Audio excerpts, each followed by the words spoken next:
Hey there, I'm with Kenneth Ford, who has questions about leads and where to get them and what's working, and really just questions in that arena for final expense agents, insurance agents. If you're in that boat, chances are this content will be good for you. So I'm going to turn this right over to Ken.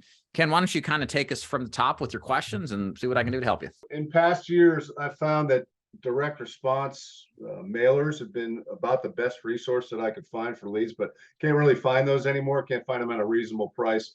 Can't really find vendors. So I'm wondering whether or not you have any insight on what's working now and whether or not that direct mail stuff is still the way to go. Sure. So I'm going to ask you a couple of follow-up questions to help me better answer. So where do you live? I'm in Massachusetts. Mass. Okay. What do you sell? Final expense and Medicare. And do you sell face-to-face or over the phone? Over the phone and on Zoom. Okay, so you're pretty much telesales now, or just remote, we could say, right? Okay. Yeah. So I wouldn't do direct mail considering that. Direct mail has gotten pretty expensive. I think it works well face-to-face still, even at higher prices, because you can show up at the person's door and knock on it and get in. You know, you can convert more. Whereas if you're telesales, if they never pick the phone up, you can never sell them, right? And there's always going to be that percentage of leads that do that. What I see working well for the remote-based agent for Medicare or telesales is some kind of either outbound or inbound lead.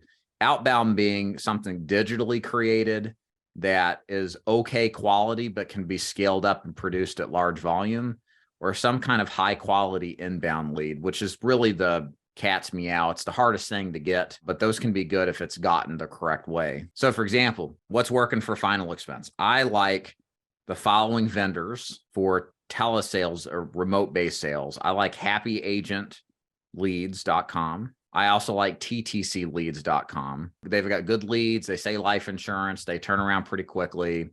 You just got to make sure you buy in volume. If you're full-time in final expense, you really don't need anything less than 75 leads a week, preferably 100, just because it takes that many to sell 5 policies. It's just the way it is.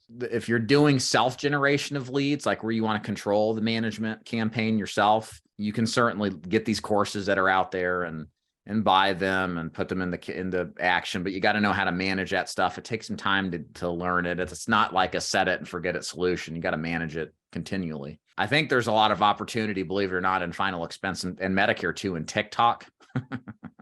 Believe it or not. I saw one of your messages on that. Yeah. Which I wouldn't have believed it if one of my agents hadn't proven the concept. He's selling final expense to people generated off of TikTok for like $5, $6, $7 a lead.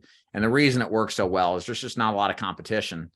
If you were on Facebook 5 or 6 years ago generating leads for final expense, it was half the cost and double the engagement. Like they were just very good leads, but it's just gotten tough because so many people are using it. But TikTok being a newer platform, there's not as many marketers on it. And people are, that's a Chinese psyop and, all that stuff. And so people are kind of questionable about it. And there's a perception that it's just Generation Z that's on it. But no, there's tons and tons of 50 and older on there, which is ripe for final expense. I think that's a platform worth getting on. And it's video too. It's all video, which is much more engaging. So I would look at that if I were doing the self-generation side. But for the most part, if you are wanting inbound, the problem is you got to find a vendor that will provide them. It's very difficult to do that without a call center. You need to have 25 or 30 states to do inbound, meaning like TV leads or something like that. You got to have a big budget. They're just really hard to do. And they've gotten more competitive because there's a lot of organizations now that moved fully remote. They're selling over the phone and there's only a fixed supply of TV, and that bids the price up and harder to fulfill. That makes sense. And I am in that over 50 crowd. So I see a lot of Facebook messaging coming with TikTok links from older people. So I agree. Oh, you do? Okay. See, it's out there, guys. That really answers the questions I wanted to discuss with you today.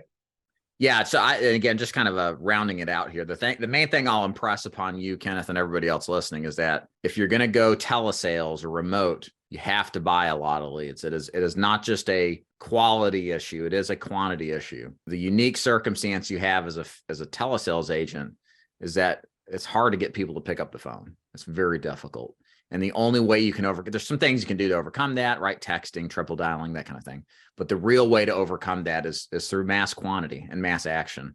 And there's just no way around it, unfortunately. Maybe if you had a branded process, but typically is a lot different, but it's just the way it is if you're in a buying leads type of situation. That answers my question. Anything else I can do for you? No, I appreciate your time. Thanks. Yeah. All right. Have a good one.